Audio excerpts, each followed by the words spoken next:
ఎందుకు విడిపోవాలి, ఎందుకు పడిపోవాలి, ఎందుకు విడిపోవాలి, ఎందుకు పడిపోవాలి. ఇన్నాళ్ళు కలసిమెలసి తెలుగులంతా జీవించి ఇప్పుడెందుకు విడిపోవాలి, ఇప్పుడెందుకు విడిపోవాలి, ఎందుకు విడిపోవాలి, ఎందుకు పడిపోవాలి, ఎందుకు విడిపోవాలి, ఎందుకు పడిపోవాలి. ఇన్నాళ్ళు కలసిమెలిసి తెలుగులంతా జీవించి ఇప్పుడెందుకు విడిపోవాలి, ఇప్పుడెందుకు విడిపోవాలి, ఎందుకు విడిపోవాలి, ఎందుకు పడిపోవాలి. శ్రీశైలం మల్లేశుడు దాక్షారం భీమేశుడు కాళహస్తి కాళేశుడు కాచేటి మేలరా. ఒక రాముడి భద్రగిరిని, ఒక రాముడి తెలుగుమతిని, ఒక రాముడి త్యాగశ్రీని వెలిగించిన గడ్డరా. ఎందుకు విడిపోవాలి, ఎందుకు పడిపోవాలి. తెలుగు జాతి సనాతనం, తెలుగు ఉనికి సనాతనం, తెలుగు వెలుగు వినూతనం, లేనేదేనంతం. తెలుగువాడి పౌరుషం, తెలుగునాడి రాజసం, తెలుగు జాతి సాహసం, ఒకే ఐకమత్యం, ఒకే ఐకమత్యం. ఎందుకు విడిపోవాలి, ఎందుకు పడిపోవాలి, ఎందుకు విడిపోవాలి, తెలుగులెందుకు పడిపోవాలి. శతాబ్దాల ఘనకీర్తి, దశాబ్దాల మన ప్రగతి, యుగాంతాల వరకు ఒక వెలుగై వెలగాలి. ఒక్కటిగా కలవాలి, ఒక్కటిగా కదలాలి, తెలుగు జాతి చేయి కలిపి ఒక్కటిగా నిలవాలి. తెలుగువాడి భాష ఒకటే, తెలుగువాడి భావం ఒకటే, తెలుగువాడి గుండె ఒకటే, తెలుగు గుండె చప్పుడొకటే. భాష ఒకటే, భావం ఒకటే, గుండె ఒకటే, చప్పుడొకటే, నెత్తురొకటే, సత్తు ఒకటే, ఊపిరొకటే, ఊహ ఒకటే, నేల ఒకటే, మట్టి ఒకటే, రాజ్యం ఒకటే, రాష్ట్రం ఒకటే, రాష్ట్రం ఒకటే, రాష్ట్రం ఒకటే, రాష్ట్రం ఒకటే. తెలుగు రాష్ట్రం ఒకటే, తెలుగు రాష్ట్రం ఒకటే. ఎందుకు విడిపోవాలి, ఎందుకు పడిపోవాలి, ఎందుకు విడిపోవాలి, ఎందుకు పడిపోవాలి. ఇన్నాళ్ళు కలసిమెలసి తెలుగులంతా జీవించి ఇప్పుడెందుకు విడిపోవాలి, ఇప్పుడెందుకు విడిపోవాలి, ఎందుకు విడిపోవాలి, ఎందుకు పడిపోవాలి, ఎందుకు విడిపోవాలి, ఎందుకు పడిపోవాలి. ఇన్నాళ్ళు కలసిమెలిసి తెలుగులంతా జీవించి ఇప్పుడెందుకు విడిపోవాలి, ఇప్పుడెందుకు విడిపోవాలి.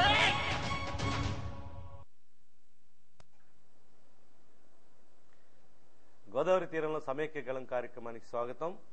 ఈ చర్చా కార్యక్రమంలో పాల్గొనేందుకు నగరానికి సంబంధించిన ప్రముఖ వైద్యులు డాక్టర్ బొమ్మిరెడ్డి శ్రీనివాస్ గారు, ప్రముఖ కార్డియాలజిస్ట్ గా ఉన్నారు ఆయన. తర్వాత డాక్టర్ అశుతోష్ ప్రసాద్ గారు, ప్రముఖ యూరాలజిస్టు. తర్వాత డాక్టర్ అరవిందం గారు, ప్రముఖ ఆర్థో. డాక్టర్ టివి నారాయణరావు గారు, ప్రముఖ యూరాలజిస్టు. డాక్టర్ కందుల సాయి, ప్రముఖ చక్కెర వ్యాధి నిపుణులు. ప్రగళ్లపాటి ప్రతాప్ గారు యథావిధిగా విశ్లేషణ అందిస్తారు. ఈ కార్యక్రమానికి సాధారణంగా వీరందరికీ స్వాగతం పలుకుతూ తమ విలువైన అభిప్రాయాలను ఇక్కడ తెలియజేయడానికి వచ్చినందుకు ధన్యవాదాలు తెలియజేస్తున్నాం. ముందుగా మనం డాక్టర్ బొమ్మిరెడ్డి శ్రీనివాస్ గారి దగ్గర నుంచి వద్దాం. శ్రీనివాస్ గారు, అసెంబ్లీలో ఇప్పుడు వాడిగా వేడిగా చర్చలు జరుగుతున్నాయి గత కొద్ది రోజులుగా. మీకేమనిపిస్తుంది? విభజన ఆగే అవకాశం కనిపిస్తుందా, లేకపోతే ఖచ్చితంగా సమైక్యంగా ఉండే అవకాశం కనిపిస్తుంది, విభజన జరిగే అవకాశం కనిపిస్తుంది? ఒక సగటు పౌరునిగా మనం we are in totally confused situation now. Assembly లోపల డిస్కషన్ చూస్తుంటే ఇది ఎటువైపు వెళ్తుందన్నది కూడా మనకి సగటు పౌరునిగా నాకు అర్థం అవట్లేదు. Level in the intellectual capacity of mind.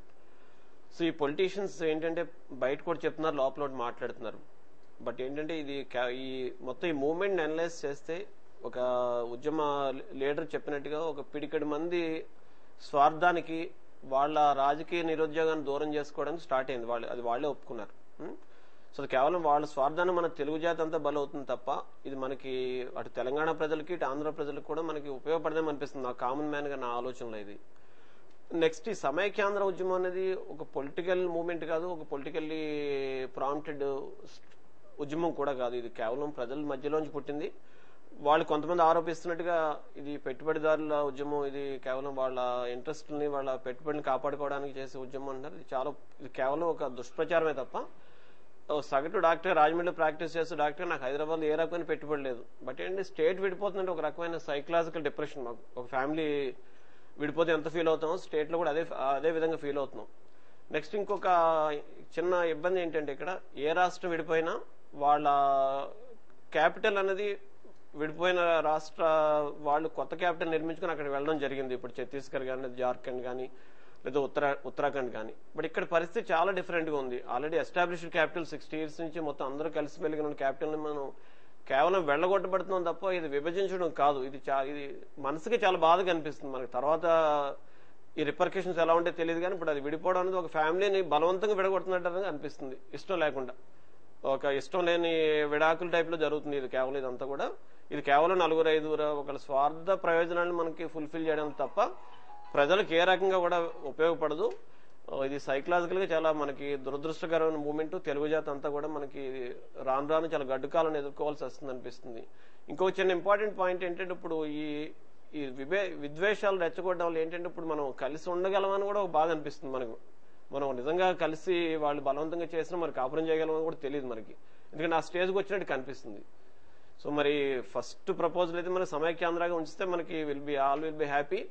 But మరి విభజన అనివార్యం అయితే మరి ఎవరికి మనోభావాలు దెబ్బతినకుండా మరి అంతా న్యాయంగా విభజించి ఈ హైదరాబాద్ మీద రైట్ మరి సీమాంధ్రకు కూడా మరి లాంగ్ టర్మ్ గా అంటే 10 ఏళ్ళు 5 ఏళ్ళు కాకుండా కొన్నాళ్ళ పాటు మరి అట్లీస్ట్ 30-40 years మనకి కొత్త క్యాపిటల్ హైదరాబాద్ తో ఈక్వల్ క్యాపిటల్ మనం నిర్మించుకుని అదే ఫెసిలిటీస్ ఇన్ఫ్రాస్ట్రక్చర్ మనకు కలిగిన తర్వాత మనమే వెళ్ళిపోతాం. ఇంకా హైదరాబాద్ మన దూరం అయింది, మాకు విజయవాడ గుంటూరు లేకపోతే రాజమండ్రిలో అనుకుని మనం మన క్యాపిటల్ మనమే వచ్చేసి పరిస్థితి వాళ్ళు కల్పించగలిగితే హైదరాబాద్ మనకున్న అభిమానాన్ని వాళ్ళు దూరం చేయగలిగితే, అభిమానాన్ని వాళ్ళు మర్చిపోయేలా చేయగలిగితే మనకి మనకు ఒక రకమైన సాటిస్ఫాక్షన్ కింద ఉండొచ్చు. బట్ ఎన్నాళ్ళు అనేది వాళ్ళ పాలకులు ఇష్టం. మరి 20-30 years అని అట్లీస్ట్ వాళ్ళు కొనసాగించి మనకి కొత్త క్యాపిటల్ పూర్తిగా అవకాశాలు పూర్తిగా వచ్చాక విభజిస్తే బాగుంటుంది నా ఉద్దేశం. డాక్టర్ గారు అంటే 10 ఏళ్ళు అని చెప్పి కేంద్ర ప్రభుత్వం సూచిస్తే ఇప్పుడు రాజకీయ పార్టీలు అక్కడ ఉన్న పక్షాలు ఏ పార్టీ అయినప్పటికీ తెలంగాణ పక్షం వైపు ఉన్న వాళ్ళంతా కూడా 3 ఏళ్ళు చాలు 2 ఏళ్ళు చాలు అని కొత్తగా ప్రపోజల్ తీసుకొచ్చారు. ఈ నేపథ్యంలో ఇది సాధ్యం అవుతుందంటారు? ఇప్పుడు 3 ఏళ్ళు 2 ఏళ్ళు అనేది చాలా తక్కువ టైం అండి. ఇప్పుడు ఫర్ ఎగ్జాంపుల్ మనకి ఉత్తరాఖండ్ లో క్యాపిటల్ టెంపరీ డెహ్రాడూన్ లో పెట్టారు. వాళ్ళకి 1,00,000 కోట్ల ప్యాకేజ్ ఇస్తామని చెప్పి 10 ఏళ్ళు అయింది. ఇప్పుడు అధికారిక లెక్కల ప్రకారం కేవలం ఒక 1,000 కోట్ల ప్యాకేజ్ మాత్రం ఇప్పుడు రిలీజ్ అయింది వాళ్ళకి. 10 ఏళ్ల నుంచి కూడా డెహ్రాడూన్ లో స్కూల్ బిల్డింగ్స్ లోను కాలేజ్ బిల్డింగ్స్ లోను సెక్రటేరియట్ అసెంబ్లీ నడుస్తున్నది తప్ప ఇప్పుడు కూడా ఒక పక్కా భవనం వాళ్ళు జరగలేదు. అదే పరిస్థితి ఆంధ్ర కూడా ఎదురవుతుంది మనకి. కాబట్టి ప్యాకేజీల వల్ల మనకు పెద్ద ఉపయోగం ఏం లేదు. ఆ ప్యాకేజీలు పేపర్ల మీద ఉంటాయి తప్ప మనకి అది పూర్తిగా ప్రాక్టికల్ గా బయటకు రావేమో అనిపిస్తుంది.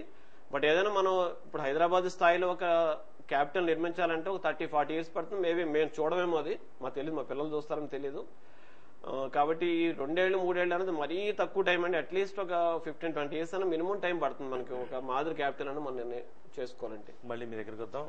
డాక్టర్ నారాయణరావు గారు మీరు చెప్పండి, విభజన ఆగే అవకాశాలు ఏమైనా కనిపిస్తున్నాయా? ఆల్రెడీ వాళ్ళు డిసిషన్ తీసుకున్నారు కాబట్టి ఆ దిశగానే వెళ్తున్నట్లు కనిపిస్తుందా? రాష్ట్రపతి టైం ఇచ్చే అవకాశం ఉందా? ఇస్తే అనే ఉపయోగం ఉందా? ప్రస్తుతం జరుగుతున్న పరిస్థితులు పరిణామాలు చూస్తుంటే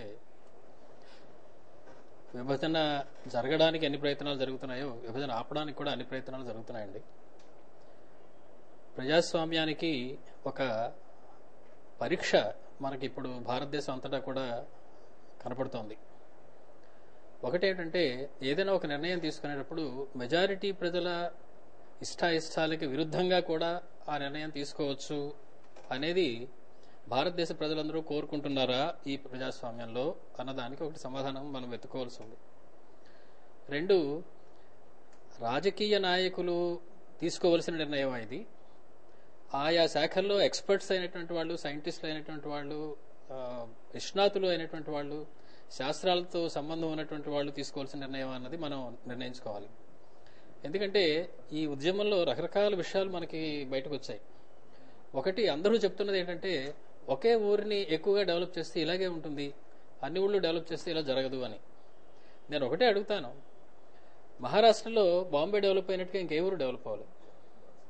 అంత మాత్రం చేత బాంబే చుట్టుపక్కల ఉన్న 2 జిల్లాల వాళ్ళు బాంబే అయితే మేము తీసుకుని వేరే రాష్ట్రం పెట్టేసుకుంటాం అంటే అది ఎప్పుడైనా అనగలుగుతారా? అంటారా? అది కాబట్టి ఒక ప్రదేశాన్ని డెవలప్ చేయడం కాదు, ఎప్పుడు కూడా ఒక ప్రదేశం డెవలప్ అవుతుంది దానికి ఉన్నటువంటి భౌగోళిక ఇతర పరిస్థితుల దృష్ట్యా, దానికి ఉన్నటువంటి అవకాశాల దృష్ట్యా. అంత మాత్రం చేత దాని చుట్టుపక్కల ఉన్న వాళ్ళు అది మాకు కావాలంటే కుదరదు. రెండు, ఇప్పుడు హైదరాబాద్ విడిపోయింది, తెలంగాణ ఇచ్చేశారు. హైదరాబాద్ పక్క నుండి 2 జిల్లాలు కలిపి మా వేరే తెలంగాణ నుంచి మేము విడిపోయి నియో తెలంగాణ అని ఇంకో పేరు పెట్టుకుంటాం, మా 2 జిల్లాలు హైదరాబాద్ కలిపి అంటే వాళ్ళకి ఇచ్చేస్తారా? మళ్ళీ ఆ ప్రాంతానికి ఎన్ని ఊళ్ళు డెవలప్ అవ్వాలి అనేది మనం నిర్ణయిస్తే జరిగేది కాదు. ఆ ఊరికి సంబంధించినటువంటి ఫెసిలిటీస్ ఎలా ఉన్నాయి దాన్ని బట్టి నిర్ణయం జరుగుతుంది. కాబట్టి అటువంటి ఆర్గ్యుమెంట్స్ చెప్పి హైదరాబాద్ మేము తీసుకెళ్లిపోతాం, హైదరాబాద్ లో మీ ఎవరికి హక్కు లేదు, విడిపోవాలి అనేటువంటి మాటలు రాజకీయ నాయకులు మాట్లాడే అనేక అర్ధరహితమైనటువంటి మాటల్లో ఒకటి. ప్రస్తుతం పరిస్థితికి వస్తే అసెంబ్లీలో జరుగుతున్న చర్చలు చూస్తే ప్రజాస్వామ్యాన్ని గౌరవించే వాళ్ళందరూ సిగ్గుతో తలంచుకోవాల్సినటువంటి పరిస్థితి చూస్తున్నాం. మనం మంత్రులు, రాజకీయ నాయకులు, ఎమ్మెల్యేలు వీళ్ళలో సగం మంది పొద్దున్నే శుభ్రంగా తయారైపోవడం, బొట్లు పెట్టేసుకోవడం, లేదా ఇంతంత గాజులు వేసేసుకోవడం, వచ్చేయడం, టీవీల్లో కూర్చుని చేసేది ఏమిటి అంటే అవతల వాళ్ళ మాట వినపడకుండా గట్టిగా కేకలు పెట్టడం, వాళ్ళ మాట ఏమిటో చెప్పడం జరిగింది. రెండు, వాళ్ళు నమ్ముకున్న సిద్ధాంతాన్ని కాకుండా అవతల పార్టీ వాళ్ళని దూషించడం, వాళ్ళ మీద ఇసుక దుమ్ముపోయడం ఒకటే ప్రధాన ధ్యేయంగా ఆ ఆర్గ్యుమెంట్ అన్ని జరుగుతున్నాయి. ఇటువంటి ఆర్గ్యుమెంట్లు టీవీలో జరిగినా, అసెంబ్లీలో జరిగినా వాటి వల్ల ఒరిగేది ఏమి ఉండదు. ఆత్మస్థుతి పరనింద. దానిలో చాలా నిష్ణాతులు అయిపోయి చాలా గొప్ప గొప్ప డిగ్రీలు, పిహెచ్డీలు చేసినటువంటి వాళ్ళలో తయారైపోతున్నాం తప్ప మనం ఏం కావాలి, మనం చెప్పదలుచుకున్న దానిలో శాస్త్రీయమైనటువంటి, శాస్త్రబద్ధమైనటువంటి విషయాలు ఏమైనా ఉన్నాయా, ఇలా చేయడం వల్ల దేశానికి ఏమైనా ముప్పు కలుగుతుందా, దేశానికి సంక్షేమానికి ఇది ఉపయోగమా కాదా, ఇది నిర్ణయించేటి మనుషులు మన రాజకీయ నాయకుల యొక్క పరిణితి ప్రస్తుతం కుదరటం లేదు. కారణం ఏంటంటే కేంద్ర ప్రభుత్వం చాలా తప్పిదాలు చేసింది ఆంధ్రప్రదేశ్ విషయంలో. అన్నిటికన్నా ముఖ్యమైన తప్పిదం నా ఉద్దేశం ఏంటంటే ఎన్నో రిపోర్టులు, శ్రీకృష్ణ కమిటీ రిపోర్టు, రకరకాల రిపోర్టులు అన్ని పెట్టారు. వాటిని పూర్తిగా బహిర్గతం చేయవలసిన అవసరం ఉంది. పెట్టి వాటి మీద ప్రజల్లో ఒక అవగాహన కల్పించి ఒక డిస్కషన్ చేయవలసిన అవసరం ఉంది. ఉదాహరణకి తెలంగాణ కావాలనుకునే వాళ్ళు అక్కడ ఏమీ డెవలప్మెంట్ జరగలేదని, అభివృద్ధి జరగలేదని ఇలా రకరకాలుగా మనకి నూరిపోశారు, అబద్ధాలన్నీ నూరిపోశారు. అవన్నీ అబద్ధాలు, గణాంకాలు వాటిని సమర్థించడం లేదు అని చెప్పినా సరే, శ్రీకృష్ణ కమిటీ లాంటివి ఒప్పుకోకపోయినా సరే దాని గురించి ఎవరు మాట్లాడటం లేదు. కారణం సెంట్రల్ గవర్నమెంట్ లో ఉన్నటువంటి పార్టీలు కూడా ఒక 5 ఏళ్ల పాటు మనం మళ్ళీ ఇంకొకసారి పాలనలోకి వచ్చేస్తే చాలు, ఎలాగో అలాగా దేశం ఏమైపోయినా పర్వాలేదు, రాష్ట్రాలు ఏమైపోయినా పర్వాలేదు, ప్రజాస్వామ్యం ఏమైపోయినా పర్వాలేదు అనేటువంటి దృక్పథంతో ఉన్నాయి. ఇప్పుడు భారతదేశానికి ఒక అద్భుతమైనటువంటి పరీక్ష ప్రజాస్వామ్యానికి. మనం ఒక గవర్నమెంట్, అది కూడా మెజారిటీ లేనటువంటి ఒక గవర్నమెంట్ తన ఇష్టానుసారంగా తీసుకున్నటువంటి నిర్ణయాలకు ముందుకు సాగాలా అక్కర్లేదా అని. రాష్ట్రపతికి, సుప్రీంకోర్టుకి చాలా ముఖ్యమైనటువంటి రోల్ ఉంది ఇందులో. ఎందుకంటే ఇంతవరకు 2-3 సార్లు సుప్రీంకోర్టుకి వెళ్ళినా ఇంకా ఇది సమయం కాదు, ఇంకా ఇది సమయం కాదు, ఇంకా ఇది సమయం కాదు అన్నారు. ఎప్పటికి సమయం వస్తుందో వాళ్ళు చెప్పాలి. చెప్పి ఎప్పుడు దీని గురించి సరైనటువంటి తీర్పు ఒకటి ఇస్తారు. ఇంతవరకు జరిగిన ప్రక్రియ అంతా అప్రజాస్వామికం అనేటువంటి విషయాన్ని ధృవీకరిస్తూ వాళ్ళు మాట్లాడవలసినటువంటి అవసరం ఉంది. అది ఎప్పటికి జరుగుతుందో, ఎప్పుడు వాళ్ళు ఇస్తారో కూడా మనకు తెలియవలసింది. అలాగే రాష్ట్రపతి ఈ ప్రజాస్వామ్యాన్ని కాపాడేటువంటి భారతదేశ మొట్టమొదటి వ్యక్తి. ఆయన ఈ ప్రజాస్వామ్యాన్ని కాపాడుతాను అని చెప్పి ప్రతిజ్ఞ చేసి ఆ పదవిలో కూర్చున్నటువంటి వ్యక్తి. ఆ మాటకు వస్తే మన ఎమ్మెల్యేలందరూ, మన ఎంపీలందరూ, మన మినిస్టర్లందరూ కూడా అటువంటి ప్రతిజ్ఞలు చేసి అటువంటి ఒట్టు పెట్టి వాళ్ళ యొక్క పదవులోకి ఎక్కారు. కానీ వీళ్ళందరూ నిజంగా మరి ప్రజాస్వామ్యం పాడైపోతుంటే, భారతదేశం యొక్క అస్తిత్వానికే ఒక లోటు కలిగేటువంటి ప్రమాదకరమైనటువంటి పరిస్థితి రాబోతూ ఉంటే, ఏ కారణాలలో వాళ్ళకి వచ్చినటువంటి స్వార్థ కారణాల వల్ల జరుగుతుంటే అది చూస్తూ ఊరుకోవాలా, లేకపోతే ప్రజలందరూ కూడా తిరగబడాలా అనేటువంటి విషయం ఆలోచించుకోవాలి. రాష్ట్రపతి వాళ్ళు అడిగినట్లుగా ఎక్కువ సమయాన్ని ఇచ్చేటువంటి అవకాశం కొంతవరకు ముందేమో అనుకుంటున్నాను. ఎందుకంటే ఆయన కూడా ఈ మధ్య లీగల్ ఎక్స్పర్ట్స్ ని ఈ విషయంలో సంప్రదిస్తున్నారు. దానికి ఏదైనా వస్తే ఇవాళ రేపట్లో దానికి ఏదైనా తెలిస్తే ఇంకో 1 వారం రోజులు, 10 రోజులు ఎక్స్టెండ్ అయ్యేటువంటి అవకాశం ఉంది. 1 వారం రోజులు ఎక్స్టెండ్ అయినా, 10 రోజులు ఎక్స్టెండ్ అయినా, ఇంకో 40 రోజులు ఎక్స్టెండ్ అయినా కూడా మన అసెంబ్లీలో సీన్ మాత్రం అదే. మన రిపీటెడ్ గా అదే మన ప్లేబ్యాక్ చేస్తున్నట్టుగా అవే సీన్స్, అవే మాటలు, ఒకళ్ళొకరు తిట్టుకోవడం తప్ప అంతకన్నా సాగేది ఏం లేదు. కాబట్టి దీనివల్ల ఒరిగేదే ఉండదు. నా ఉద్దేశం అయితే విభజన జరిగేటువంటి అవకాశం చాలా తక్కువ. కారణం ఇది సుప్రీంకోర్టు ఇంటర్వెన్షన్ అయినా ఉంటుంది, ప్రెసిడెంట్ ఆఫ్ ఇండియా ఇంటర్వెన్షన్ అయినా ఉంటుంది. ఇంతవరకు జరుగుతుందంతా అరాచకమైనటువంటిది, అప్రజాస్వామికమైనటువంటిది అనే విషయం త్వరలో తేలుతుంది అని నేను అనుకుంటున్నాను. ఓకే, మళ్ళీ మీ దగ్గరకు డాక్టర్ గారు. అశోక్ ప్రసాద్ గారు, మీరేమనుకుంటున్నారు? ఈ విభజనకు సంబంధించి సమైక్యంగా రాష్ట్రం ఉండే అవకాశం ఉందా, విభజన జరిగే అవకాశం ఉందా? నా పాయింట్కి వస్తే బేసికలీ మన డిబేట్స్, డిస్కషన్స్ ఎన్నైనా సరే డిసిషన్స్ ఎప్పుడు పాలసీస్ ఆర్ బై పొలిటీషియన్స్. ఈ రోజున పాలిటీషియన్స్కి ఒక క్లారిటీ లేదండి, పార్టీలకు క్లారిటీ లేదు. నేను వన్ సింగిల్ పొలిటికల్ పార్టీ కూడా క్లియర్ స్టాండ్, ఒక్కదానికి స్టాండింగ్ క్లియర్గా లేదు. ఏదో ఇవాళ దాన్ని బట్టి రేపు మారుస్తారు, ఏదో ఇల్లు మారుస్తున్నారు. సో రాజకీయ నాయకులకి వాళ్ళ పార్టీలకి ఒక క్లియర్ పాలసీ అనేది ఎక్కడ లేదు, ఏ పార్టీకి లేదు. బట్ ఓవరాల్ ట్రెండ్ తీసుకుంటే ద మేజర్ పొలిటికల్ పార్టీ, ఇండియాలో మేజర్ పొలిటికల్ పార్టీ 2 ఆల్రెడీ ఉన్నాయి, 3ది కొత్తగా ఎరప్ట్ అయిపోయింది. సో ఈ 3 పార్టీస్ అవుట్ రేట్గా they are supporting Telangana state. So 3 party అవుట్ రేట్గా చెప్తున్నాయి తెలంగాణ స్టేట్ ఇస్తానని చెప్తున్నాయి. సో మనం మేబీ ఈ కైండ్ ఆఫ్ మన ఆంధ్ర సైడ్ నుంచి ఉన్న ఎడ్యుకేషన్ కానీ ఎంత చక్కగా వచ్చింది, ఇది కొంచెం ముందు వచ్చి ఉంటే మనలో ఎంత హీట్ ఉందనేది అప్పుడు అర్థమయ్యేది, కొంచెం డిసిషన్ కొంచెం వెనక్కి వెళ్ళేది, బాగుండేది. ఒక మేజర్ డిసిషన్ తర్వాత మనం అందరం స్టార్ట్ చేసాం ఎడ్యుకేషన్ని. బట్ ఇట్ చాలా హీట్తో చేసాం ఇది, బట్ చాలా లేట్గా చేసాం అది. సో మనకి ఎంత కోల్పోతున్నాము, మనకి న్యాయం ఉంది, ఎవరిది న్యాయం లేదు, ఎవరు అనలేరు. బట్ ఇది ఈ ఎక్స్ప్రెషన్ మనకు కొంచెం ముందు చేసే అవకాశం ఉంటే బాగుండేది. అది చేయకపోవడం వల్ల అవుట్ రేట్ ఒక పక్క మార్కులు వెళ్ళిపోయినాయి, మేజర్ పొలిటికల్ పార్టీ అటుపక్క పాలరైజ్ అయిపోయింది. ఈ రోజున అసలు 3 national parties, Congress, BJP and కొత్తగా వచ్చిన so-called Aam Aadmi, maybe national అవుతుందేమో అది, వాళ్ళు ముగ్గురు అవుట్ రేట్గా తెలంగాణ స్టేట్ అని చెప్పేస్తున్నారు. సో అండ్ మన స్టేట్లో ఉన్న మేజర్ పార్టీ అటు ఇటుగా ఉన్నాయి. సో ఓవరాల్గా చూస్తే political point of view angle is towards Telangana. దాన్ని ఆపడం చాలా కష్టం అవుతుంది. సార్ అన్నట్టుగా లీగల్ పాయింట్స్, కొన్ని టెక్నికల్ పాయింట్స్ ఏమన్నా అడ్డం పడితే yes maybe but overall trend చూస్తుంటే అది విభజన అనేది ఆల్మోస్ట్ ఇన్విటబుల్ అనిపిస్తుంది. దీనికంటే పోనీ విభజించారు, మన స్టేట్ విభజించే ముందు మన ఎమోషన్ విభజించేశారు. ఇప్పుడు హైకోర్టు ఉంది 2 గ్రూప్స్, సెక్రటరీ 2 గ్రూప్స్, రేపు కలిసి పనిచేయగలం, పక్క సీటు తెలంగాణ, నేను ఆంధ్ర, మీ ఇద్దరు కలిసి పనిచేయగలమా, ఫైల్ ఇటు నుంచి మూవ్ అవ్వదు. ఈయన నేను మాట్లాడుకుని ఈయన కొట్టుకుంటూ ఉంటాం, బికాస్ ఆయన తెలంగాణ, నేను ఆంధ్ర. పాసిబిలిటీయా లేదు. ఇది ఎందుకు వచ్చింది, ఇది ఎవరో ఆపలేదు ఒక స్టేజ్లో. అది మరి డెఫినెట్గా మనలో మన తప్పు, మన నాయకులు తప్పు. మన నాయకులు దాన్ని ఆ రోజున ఆపాల్సింది. ఇది 6-7 years బ్యాక్ ఆ ఎమోషనల్ డివైడ్ వచ్చేసింది ఆంధ్రాకి తెలంగాణకి. ఎమోషనల్ డివైడ్ తర్వాత పొలిటికల్ డివైడ్ వచ్చింది, ఇప్పుడు జోగ్రఫికల్ డివైడ్ స్టార్ట్ అయిపోతుంది. సో ఈ stage maybe it's too late to stop anything. So నా పర్సనల్ పాయింట్ ఆఫ్ వ్యూ ఏంటంటే, విభజన అవనివ్వండి. ఒకప్పుడు లేని వాళ్ళని, ఒకప్పుడు మెడ్రాస్ని గ్రో చేసాం మనం, ఆ తర్వాత హైదరాబాద్ని గ్రో చేసాం మనం, ఈరోజు ఇంకోటి గ్రో చేస్తాం. అది ఇష్యూ కాదు అసలు ఇది. బట్ చేసి ప్రాపర్గా చేయాలి. ఇప్పుడు లాట్ ఆఫ్ ఇష్యూస్, ఎవరి ఇష్యూస్ ఉన్నాయి, వాటర్ ఇష్యూస్ ఉన్నాయి, employment issues, colleges issues, national institutes, హైదరాబాద్లో మీకు తెలియని 45 నేషనల్ ఇన్స్టిట్యూట్స్ ఉన్నాయి. సో ఇవన్నీ ఒక పక్కకి వెళ్ళిపోయినాయి. That is the major problem here. ఇప్పుడు క్యాపిటల్ పొంద మన సమస్య కాదు, మళ్ళీ ఫామ్ అవుద్ది, మళ్ళీ చేసుకుంటాం, ఇన్నాళ్ళు చేసి ఇంకో చేయలేక కాదు అది. బట్ అంతా ఒక పక్క వెళ్ళిపోయినప్పుడు ఇటు పక్క చేయడానికి చాలా విపరీత నష్టం వస్తుంది, ఇన్నాళ్ళు కష్టాయితం వేస్ట్ అయిపోతుంది. సో ఆ పాయింట్ ఆఫ్ వ్యూ ఆలోచించి ఇంకా విభజన అనేది ఆల్మోస్ట్ ఎమోషనల్గా, పొలిటికల్గా, జియోగ్రఫీగా ఆల్మోస్ట్ అయిపోయింది. అది ఈ రోజు మళ్ళీ మన కూర్చొని వెనకలాగడం అనేది maybe it's very late scenario. Okay, so it's bad luck అనుకో, తప్పదు, కొన్ని జీవితంలో కొన్ని ఎదురు తప్పదు. మళ్ళీ దాన్ని how to come out of it అనే పాయింట్లో ఆలోచిస్తే నాయకులు బెటర్. సార్ చెప్పినట్టుగా పొద్దున్న లేగిస్తే ఒకరిని తిట్టుకోవడం జరుగుతుంది, అక్కడ ఒక క్లారిటీ ఆఫ్ ఐడియాస్ ఉండలేదు, ఇలా టోటల్ కన్ఫ్యూజన్గా ఉంటుంది. But one thing is very clear, ఈ రోజున కామన్ మ్యాన్ అనేవాడికి ఒక అవకాశం వచ్చేసింది. అది ఆల్రెడీ ఢిల్లీ నిరూపించింది మనకి. ఏమి లేదనుకున్నాడు, కామన్ మ్యాన్ నిరూపించాడు అనమాట. ఏమి లేనాలు కూడా ఒక క్లారిటీ ఆఫ్ పాయింట్ వస్తే, ఈ క్లారిటీ చేస్తాము మేము వస్తే, వాళ్ళు లేపు వాళ్ళు వెళ్తారు, వాళ్ళు నమ్ముతారు. ఆ చెప్పేవాడు కరెక్ట్గా ఉండాలి, కరెక్ట్ అయినాడు వస్తే సీన్లోకి. మరి నాయకులు రేపు అలా వెళ్ళి ఒక క్లారిటీ ఇచ్చి మేము ఏమన్నా నిలబడతాం, ఈ మాట నేను మార్చను అనే పాయింట్తో ముందుకెళ్ళగలిగితే కనుక డెఫినెట్లీ అటుపక్క అనేది ఓటర్స్ తిరుగుతారు అండ్ దాన్ని బట్టి డిసిషన్స్ అవుతాయని నా అభిప్రాయం. అంటే చర్చలు అర్థవంతంగా జరుగుతున్నాయి అసెంబ్లీలో, మీకు ఏమనిపిస్తుంది?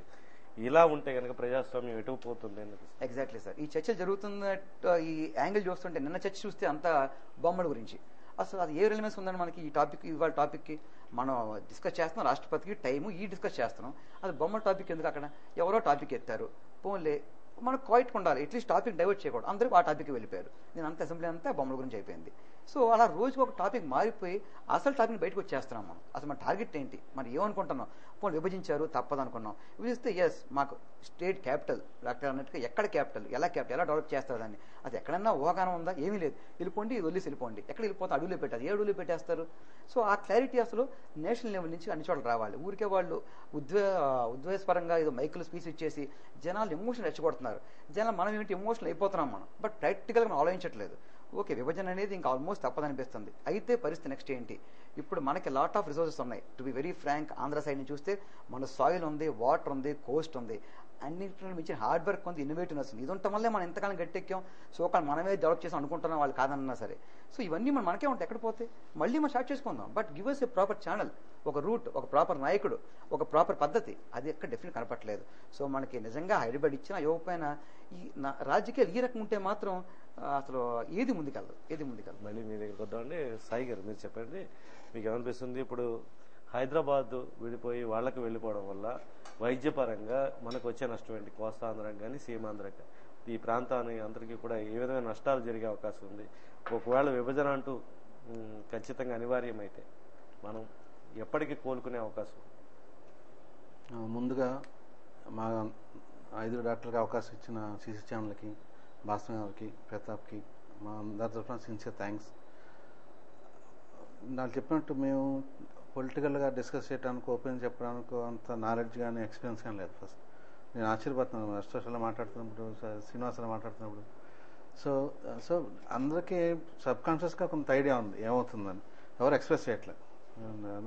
మా పరిధిలో కాదని ఊరుకుంటున్నారు. అంటే ఇంటలెక్చువల్స్ మీరు దూరంగా ఉండడం వల్ల సమాజానికి మా ఇంటలెక్చువల్స్ మా ఇంటలెక్చువాలిటీ మా వైద్య వృత్తిలోనే అనుకుంటుంటాం. బయట కూడా కొంచెం ఉంటుందని ఆలోచన, టైం ఉండదు, అవసరం లేదు, చెప్పినవారు ఏంటండి. ఫస్ట్ సెకండ్, అసోస్ చెప్పినట్టు ఈ యాజిటేషను ఫస్ట్ కేసీఆర్కి చిదంబరం గారు నిజాంశం ఉన్నప్పుడు ఇచ్చినప్పుడే ఎంతో కొంత ఇంపాక్ట్ గవర్నమెంట్ మీద పెట్టుంటే అసలు ఈ యాజిటేషన్ రాకుండా పోను. మన పొలిటీషియన్స్ ఏమంటున్నారంటే సరే యాజిటేషన్ ఎవరు మొదలట్లేదు, మనం క్వైట్గా ఉందాం, డివైడింగ్ అన్ఇన్వైటబుల్ అయిపోయింది కాబట్టి ప్రతి వాళ్ళు సామరస్యంగా కూల్గా ఉన్నారు. ఎప్పుడైతే ONGCs, non NGOs, students, non political people అంతా యాజిటేషన్ మొదలెట్టారో అప్పుడు వీళ్ళకి తేలికొట్టినట్టు మనం వెళ్ళకపోతే బాగోదని ఒక్కరు కూడా రావడం మొదలెట్టారు. బట్ లక్కీగా ఎవరిని పొలిటీషియన్స్ ఏ ఎన్జిఓస్ కానీ ఎవరు ఇన్వాల్వ్ చేయలే, అంతవరకు బెటర్. సెకండ్, మనం ఆ 15 రోజులు 2 నెలలు 3 నెలలు ఏం చేసాం, మనలో మనం బంద్లు పెట్టేసుకుని, మన బస్సులు మనం ఆపేసుకుని, మన కరెంటు మనం ఆపేసుకుని, మన హాస్పిటల్స్ మనం మూసేసుకుని మనలో మనం బాధ పెట్టుకున్నాం తప్ప ఈ ఇంపాక్ట్ సెంట్రల్ గవర్నమెంట్ ఎందుకు వెళ్తుంది? ఏమైంది, సరే ఆళ్ళాడు కొట్టి తెస్తున్నారు, బాగుందని ఊరుకున్నారు. అప్పుడే మన పొలిటీషియన్స్ రాలే. ప్రతి చిన్నపిల్లడి తెలిసిన విషయం ఏంటంటే డివైడ్ అవుతుందని చెప్పి ప్రతి ఎంపీకి, ప్రతి మినిస్టర్కి తెలుసు, ఓపెన్ సీక్రెట్. వాళ్ళు తెలియకుండా చేయటం అంత ఈజీ కాదండి. బీయింగ్ ఒక క్వాలిఫైడ్ పోస్ట్లో ఉన్న మినిస్టర్ కానీ, ఇన్నర్ కోర్ గ్రూప్లో ఉన్న మన పొలిటీషియన్ కానీ తెలియకుండా ఏమీ జరగదు. సెకండ్, అది బై మిస్టేక్ వదిలేశారో, ఇంట్రెస్ట్ వదిలేసారో తర్వాత సంగతి. మీరు అడిగిన పాయింట్కి వస్తే వైద్యపరంగా we are losing so many medical seats. అక్కడ ఉన్న 6 మెడికల్ కాలేజీలో సీట్స్ వదిలేండి. ఫస్ట్ నుంచి 10-15 ర్యాంక్స్ వరకు కూడా మన ఆంధ్ర నుంచే నీకు ఎక్కడ కావాలంటే ఉస్మానియా అంట, గాంధీ అంట. సో ఆ ప్రొవిజన్ పోద్ది. మనం ఎక్కడున్న రాజమండ్రి, ఆంధ్రప్రదేశ్లో ఉన్న 700 మెడికల్ కాలేజీలోనే చేసుకోవాలి. Second, most important PG seats. అక్కడ ఉన్న పీజీ సీట్స్ మనకేమీ లేవు కంపేర్ చేసుకుంది ఆంధ్ర తెలంగాణ. సో అక్కడ కూడా మనం కాంపిటేట్ చేసేవాళ్ళం, అయిపోతాయి. ఇంకా most important super speciality seats, DM endocrinology, DM cardiology, DM neurology, nephrology, neuro surgery, ఇవి మనకు అసలు ఏమీ లేవు. ఎండోక్రైనాలజీ, అవన్నీ మనకేం కావాలంటే ఉస్మానియా, గాంధీ అట్లా పంచుకుంటున్నాం. ఇప్పుడు ఈ మధ్యన లాస్ట్ 5-6 ఇయర్స్ నుంచి కొన్ని ప్రైవేట్ కాలేజీల్లోనూ, కొన్ని వైజాగ్ లాంటి చోట్ల సూపర్ స్పెషాలిటీ డిఎం సీట్లు తెచ్చుకున్నారు కావాలి. మనకు నిజంగా సపరేట్ అయితే మనకు డిఎం సీట్లు రావాలంటే ఇంకా 7 ఏళ్ళు 8 ఏళ్ళు పడుతుంది. ఎంసీఏ రావాలి, ఇన్ఫ్రాస్ట్రక్చర్ చూడాలి, పర్మిషన్ ఇవ్వాలి, ఎంట్రన్స్ పెట్టాలి. మన ఎంట్రన్స్ తెలియదు, నీట్ నేషనల్ లోకల్ తెలియదు. So we are losing medical seats, PG seats and super speciality seats. అంటే ఒక జనరేషన్ తీవ్రంగా నష్టపోయే అవకాశం. Maybe definitely 1 generation. Moreover ఇప్పుడు మనం అంతా డబ్బులు పట్టుకెళ్ళి ఇక్కడ చాలా చిన్నవాళ్ళు కూడా నలుగురు కలిసి ఒక అపోలో హాస్పిటల్ కానీ, ఎస్ఆర్ హాస్పిటల్ వదిలేండి, అది తెలంగాణ వాళ్ళది, అపోలో కానీ, కేర్ కానీ, అలాగే ఒక 5-6 హాస్పిటల్, కాంటినెంటల్ హాస్పిటల్ మనం వచ్చింది, ఒక 5-6 హాస్పిటల్స్, పెద్ద హాస్పిటల్స్ మనం ఫ్లోట్ చేసి వదిలేసాం. ఇప్పుడు మన యునైటెడ్ ఆంధ్రప్రదేశ్ ఒక కార్పొరేట్ హాస్పిటల్ కింద తీసుకుంటే మన అరువును కార్పొరేట్ హాస్పిటల్లో కన్సల్టెంట్స్ ఉన్నాం, దాన్ని భయంకర ఇంప్రూవ్ చేస్తాం. ఎక్కడికో రేంజ్ వెళ్ళిపోయింది. సో సడన్గా మన 5 బయటకు వెళ్ళిపోయినా అనుకోండి, బయటకు వచ్చి బతకగలం, దానికి ప్రాబ్లం లేదు. బట్ మారల్ బైండింగ్ ఉంటుంది, సెంటిమెంటల్గా ఉంటుంది. మనం అంతా కలిసి దీన్ని ఫ్లోట్ చేస్తాం, బాగుంది, సడన్గా బయటకు వెళ్ళిపోమంటాయండి. బట్ మనం మానసికంగా కొంత తేరుకోవడానికి టైం పడుతుంది. ఎక్కడికి వెళ్ళాలి, మన క్యాపిటల్ లాగే ఏ ఊళ్ళో ప్రాక్టీస్ పెట్టాలి, ఎంత ఖర్చు అవుద్ది, అవన్నీ తేరుకోవడానికి అసోస్ అన్నట్టు, శ్రీనివాస్ అన్నట్టు 5-10 ఇయర్స్ ఇస్ నథింగ్ అండి. ఇప్పుడే 2 ఏళ్ళు అయిపోయింది, సంవత్సరం అయిపోతుంది. వీళ్ళ జైలు శిక్ష లాగా కోర్టులో నడుస్తున్నంతకాలం మీకు 1 సంవత్సరం కూడా మీకు కలిపేస్తాం, ఇంకా 8 సంవత్సరాలు మిగిలిన అనుకోండి, will be no way. So మనకి 20 ఇయర్స్ మినిమం. బట్ ఆయన అన్నట్టు డబ్బులు రాకపోతే ఎక్కడ తెచ్చి పెడతారు? మన వాళ్ళు డెవలప్ చేసుకుంటాం. వాటి ఇప్పుడు గవర్నమెంట్ ఆఫీసెస్, కార్పొరేట్ హాస్పిటల్స్ కట్టుకోవాలం, అన్నీ కట్టుకోవాలం. అసోస్ అన్నట్టు 54-45 సెంట్రల్ ఆఫీసులో అంటే ఇది చాలా పెద్ద institute. Second most important revenue. Main revenue అంతా స్టేట్కి అక్కడి నుంచి వస్తుంటారు. మనోళ్ళు ఏం చేస్తున్నారు, ఇంత పెద్ద భూస్వాములు కానీ కార్పొరేట్ వాళ్ళు అంతా ఏం చేస్తారు, ఇక్కడ ఉంటే ఎక్కువ అమౌంట్ ఒక 10 కోట్లు 20 కోట్లు ఫ్లోట్ చేసి అనుకోండి, ఇక్కడ పెడితే చిన్న ప్లేస్ కాబట్టి ఇన్స్టిట్యూట్ ఐటీ వాళ్ళు దృష్టి మనం పడుతుందని ఒక చిన్న ఆఫీస్ ఐటీ వాళ్ళు పెట్టుకుంటారు. సో ట్రాన్సాక్షన్ అక్కడ జరుగుతుంది, బిజినెస్ ఇక్కడ జరుగుతుంది. అలాగే మెయిన్ మనం అక్కడ వచ్చిందంతా సగం మన వాళ్ళదే ఉంటుంది. అది ఎవరికి తెలియదు విషయం. ఇవన్నీ కూడా మనం మ్యాక్సిమం నష్టపోయేది మెడికల్గా నష్టపోతామండి మాకున్న దీంట్లో. Second, we cannot recover from that damage what has already happen. Third thing అన్నది జనరేషన్లు సరస్వతి చెప్పినట్టు పక్కన ఆఫీస్లో కూర్చొని పనిచేయటం, ఈ గవర్నెన్స్ ఉండదు. గవర్నమెంట్ నడిపించేవాళ్ళు లేడు, తీసేవాళ్ళు లేడు, ఎవరే పార్టీలో ఉంటారో తెలియదు. సో పొలిటికల్గా డిస్టర్బెన్స్ వస్తాయి, ఎకనామిక్గా డిస్టర్బెన్స్ వస్తాయి, అన్ని రకాల డిస్టర్బెన్స్ వస్తాయి. కానీ ఇప్పుడు ఎవరో తెలిసింది ఓపెన్ విషయమే, ఇట్స్ ఇన్వైటబుల్. డివైడ్ అన్నది ఎవరు ఆపి ప్రసక్తి లేదనిపిస్తుంది.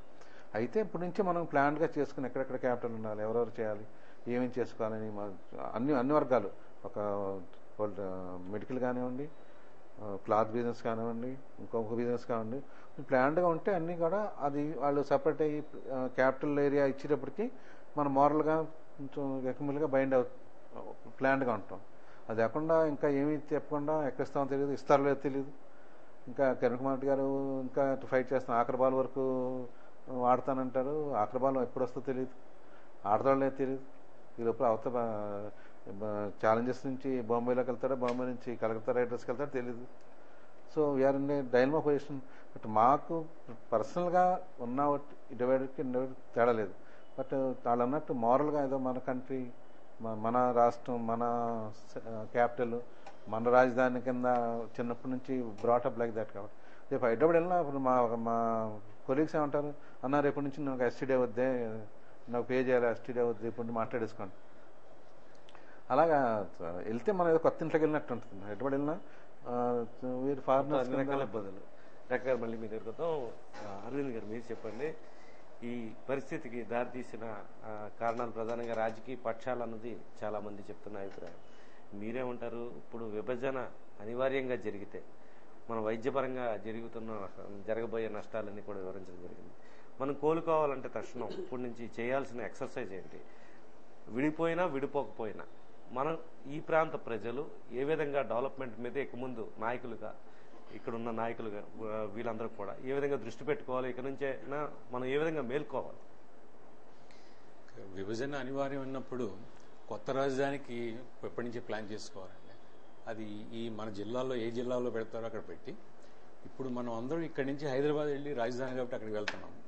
కొత్తగా డెవలప్ అయ్యే రాజధానిని ఎక్కడైతే డెవలప్ చేయాలనుకున్నారో దాన్ని తెలంగాణ రాజధానిగా పెట్టాలండి. వాళ్ళందరూ ఇక్కడికి వచ్చి ఇక్కడి నుంచి పరిపాలన దాన్ని సాగించాలి, మనం అక్కడి నుంచి పరిపాలన సాగిస్తే వాళ్ళకి ఇందులో ఉన్న కష్టాలు ఇన్నాళ్ళు మనం పడినవి ఏంటి, ఎవరి ప్రాంతాన్ని ఎవరు డెవలప్ చేశారు అన్నది వాళ్ళకి అర్థమవుతుంది. వాళ్ళు అక్కడి నుంచి ఆంధ్ర ప్రాంతంలో వాళ్ళ రాజధాని కదా ఇప్పుడు డెవలప్ చేయాలనుకుంటారు, చేయిస్తారా చేయరా, అది ముఖ్యమైన ఒక ప్రపోజల్ పెట్టాలి. అటువంటిది పెట్టి ఒక క్లిష్ట సమస్యను మరోటి సృష్టిస్తే తప్పించి వీళ్ళు ఎవరు రాజకీయ నాయకులు కానీ ఎవరు మాట వినే పరిస్థితి లేదు. ఇప్పుడు ఎవరి స్వార్థం వాళ్ళది అంతే. ఇప్పుడు ఇక్కడి నుంచి రాజధాని కాబట్టి అందరూ వెళ్ళి అక్కడ పెట్టుబడి పెట్టారు, అంతేగాని అక్కడి నుంచి ఆస్తులు సంపదలు కొలగొట్టుకు రావాలని ఎవరు అక్కడికి వెళ్ళరు. అదే రాజధాని కర్నూలు అంటే అందరూ కర్నూలు వెళ్ళేవారు. అదొకటి. ముఖ్యంగా ఇంకా హాస్పిటల్స్ దానికి వస్తే మాత్రం రాజధాని కాబట్టి అందరూ వెళ్ళి అక్కడ పెట్టారు, అందరూ డెవలప్ అయ్యారు, ఎక్స్పర్ట్స్ అందరూ అక్కడ చేరారు. ఇప్పుడు మరలా మనం చాలా వెనకబడిపోతాం ఆ విషయంలో మాత్రం. సో అది సెంట్రల్ గవర్నమెంట్ వాళ్ళు ఇంక వినే పరిస్థితులు లేరు. అంచేత మనమే డెవలప్ చేసుకోవడానికి ఒకవేళ సమైక్యంగా ఉన్నప్పటికీ ఇక్కడ ఉన్న నాయకులు ఏ విధంగా మేల్కోవాలి, ఇక ముందు వికేంద్రీకరణ ఏ విధంగా జరగాల్సిన అవసరం? డెఫినెట్ గా ఇప్పుడు 3 రాష్ట్రాలుగా కూడా అయిపోతుందేమో కూడా తెలియదు మనకి. త్వరలో ఇప్పుడు మన ఆంధ్ర రాయలసీమ కలిసి ఒక రాష్ట్రంగా విడిపోతే తర్వాత వీళ్ళకి మళ్ళీ రాజకీయ నాయకుల పంపకాల్లో తేడా వస్తే జేపీ ఒక ప్రపోజల్ తీసుకురావడం జరిగింది, జేపీ స్వయం ప్రతిపత్తి రాయలసీమ. అటువంటిప్పుడు ఎవరికి వారే ఇమ్మీడియట్ గా డెవలప్ చేస్తేనే బెటర్ గా అనిపిస్తున్నారు. అంటే మెడికల్ సైడ్ కానీ, పొలిటికల్ కానీ, ఇప్పుడు హై కోర్ట్స్ కానీ, లేదంటే ఇండస్ట్రీస్ కానీ, అలా అన్ని ప్రాంతాలని సమానంగా డెవలప్ చేయడానికి ప్లాన్ చేసుకోకపోతే భవిష్యత్తులో కూడా ఇంకా చాలా కష్టం అవుతుంది. ఎవరు మన రాష్ట్రానికి వచ్చి కొత్త ఇండస్ట్రీ పెడదామనే వాళ్ళు లేరండి. ఇప్పుడు ఎవరు రారండి. నేనే పెట్టనండి అవకాశం ఉన్నా కూడా. డాక్టర్ గారు ఇప్పుడు నారాయణరావు గారు చెప్పినట్లు పరనింద ఆత్మస్థుతి పరిస్థితుల్లోనే మొత్తం అసెంబ్లీలో చర్చలు కొనసాగుతున్నాయి. ఈ నేపథ్యంలో రేపు పార్లమెంట్ లో ఏ విధంగా మన పార్లమెంట్ సభ్యులు కనీసం అక్కడైనా ఈ ప్రాంత వాణిని వినిపించాలని మీరు కోరుకుంటున్నారు? డెఫినెట్ గా చాలా ధైర్యంగా మన వాళ్ళు సొంత పార్టీని ఎదిరించారు. వాళ్ళందరికీ హ్యాట్స్ ఆఫ్, చాలా బాగా చేశారు ఆ విషయంలో. అదే ట్రెండ్ కొనసాగిస్తే ఏదైనా జరగనివ్వండి, మనకు ధైర్యం దమ్ము ఉన్నాయి, ప్రతిఘటించగలం అన్నది వాళ్ళకి తెలియాలి. ఓకే డాక్టర్, మళ్ళీ మీ దగ్గర వద్దాం.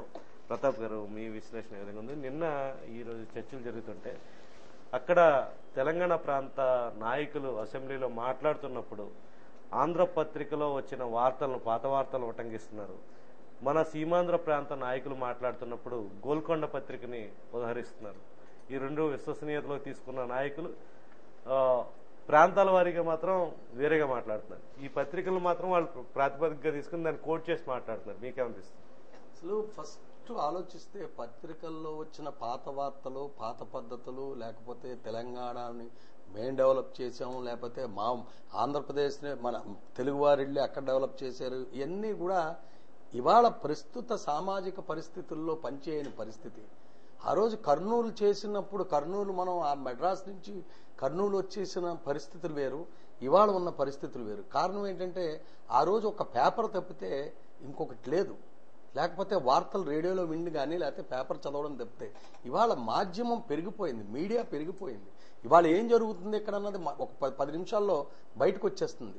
సో ఇంత డెవలప్ అయిపోయినప్పుడు వాళ్ళు ఇంకా పాత రోజుల పేపర్లు తీసుకొచ్చి వాళ్ళు అట్టుకుంటే కోహినూరు ఎక్కడి నుంచి వెళ్ళింది? కోహినూరు డైమండ్ మంది ఎక్కడి నుంచి వెళ్ళింది? అది మన కృష్ణా జిల్లా నుంచి వెళ్ళింది. మరి అలా అనుకుంటే మనం ఆ రోజు మనకు మన మిత్రులు ఎవరో ఒకళ్ళు చెప్పారు కూడా క్లియర్గా, ఇక్కడి నుంచి నిజాం ప్రభుత్వానికి రాసులు పన్నులు కట్టారు. ఇలాగా ఈ ఎడ్ల బాళ్లలో రాసులు డైమండ్స్ అందులో వేసుకుని వెళ్ళి అక్కడ కట్టి అక్కడ డెవలప్ చేశారు. ఇవాళ అక్కడ శాసనసభ కట్టింది కానీ నిజాం కట్టింది కానీ ఎవరు తెలంగాణ వాళ్ళు కట్టలేదు, ఆంధ్ర నుంచి వెళ్ళిన తెలుగు వాళ్లే కట్టారు. ఇవాళ అవన్నీ కూడా ఉన్నాయి. ఇవాళ చార్మినార్ కానీ ఏదైనా కట్టిన వాళ్ళందరూ కూడా మన తెలుగు వాళ్లే, అక్కడుండి తెలుగు వాళ్ళు డెవలప్ చేసింది. కానీ దాన్ని ఒప్పుకోవడానికి వాళ్ళకి మనసు పట్టలేదు. కారణం ఏంటంటే ఇవాళకి తీసుకుంటే లగడపాటి రాజగోపాల్ ఇందాక మాట్లాడుతుంటే టక్మని కాలు పెట్టి లాగేశారు. డాక్టర్ చెప్పినట్టు మనం పక్కన కూర్చున్న వాళ్ళు అసలు మన ఫైల్లే ఇప్పుడు గల్లంత అయిపోయినేమో కూడా అనుమానం. సీమాంధ్ర వాళ్ళు అందరూ కూడా గల్లంత అయిపోయినేమో కూడా అనుమానం. ఎందుకంటే హైదరాబాద్ సెక్రటేరియట్లో అటు సగం ఇటు నిన్న కేటీ రామారావు రెండు యూనియన్లు ఉంటే తప్ప, 2 రాష్ట్రాలు ఉంటే తప్ప అని అన్నాడు. మొట్టమొదటి రోజున తెప్పాను, తెలుగు మాట్లాడే వాళ్ళకి 2 రాష్ట్రాలు ఉండడం తప్పు లేదు, కానీ దాన్ని సరైన మార్గంలో సరైన పద్ధతుల్లో సక్రమంగా చేస్తే ఎవరైనా ఒప్పుకుంటాం. వాళ్ళు 13 వాళ్ళు అడిగింది ఏంటి? తెలంగాణ అడిగారు. తెలంగాణ ఇస్తున్నామని చెప్పి దాంతో ఆగుంటే హైదరాబాద్ని ఏం చేయాలనే డెసిషన్ తర్వాత తీసుకుని ఉంటే పెద్దలందరినీ కూర్చోబెట్టుకుని ఇంత హైడ్రామా ఆడాల్సిన అవసరం లేదు. ఇవాళ ఇంత హైడ్రామా ఆడాక ఇవాళ కాంగ్రెస్ ప్రభుత్వం ఏం చేయాలో పాలుపోక దీన్ని ప్రొలాంగ్ చేస్తే, ఏదోలాగా ప్రొలాంగ్ చేసేసి రాష్ట్రపతితో ఏదోలాగా ఒక 15 రోజులు 20 రోజులు ఇంకా మాకు టైం ఇవ్వండి అని అంటే కొత్త పార్టీ రాదు, ఈ సమస్య తీరదు. ఎందుకంటే ఎప్పుడైతే ఆటోమేటిక్గా ఇది ప్రొలాంగ్ అయిందో, అసెంబ్లీ అయిందో, పార్లమెంట్ స్టార్ట్ అవుద్ది, ఈ బిల్లు పెట్టడం అవ్వదు. రేపొద్దున బీజేపీ వస్తే ఇదే పద్ధతిలో చేస్తుంది అని అనడానికి కూడా అవకాశం లేదు. అందుచేత దీన్ని విమర్శించడం కన్నా దీన్ని ఇప్పుడు క్రిటిసైజ్ చేసుకుని మనం ఏమవుతుంది అని ఆలోచించుకునే కన్నా విడిపోతే ఎలా బాగుపడాలి అన్న పాయింట్ మీద కానీ వెళ్ళగలిగితే దానికి రాజకీయ నాయకులు చేయగలుగుతారంటే వాళ్ళ రాజకీయ నాయకుల చేతిలో లేదు, ఎన్జిఓస్ చేతిలో లేదు. రేపొద్దున అక్కడ ఏర్పడ్డ ప్రభుత్వం బట్టి వాళ్ళ దాక్షణ్యం బట్టి మనం ఉండాలి. మొన్న కూడా చెప్పాను, జేపీ అంత గొప్పగా చెప్పిన పెద్ద మనిషి తెలుగు వాళ్ళం అన్నవాడు కేజ్రీవాల్ దగ్గరికి వెళ్లాల్సిన అవసరం ఉంది ఆయనకి. ఆంధ్రప్రదేశ్లో పార్టీలు లేవా? ఆంధ్రప్రదేశ్ మిగతా పార్టీలతో వాళ్ళ కేజ్రీవాల్ పరిస్థితి ఏమైంది? వాళ్ళ ఇప్పుడు అతనే అక్కడ కేజ్రీవాల్ ఢిల్లీలో ముఖ్యమంత్రి అయ్యి ఉండి అతనే ఒక ధర్నాకు దిగాడు.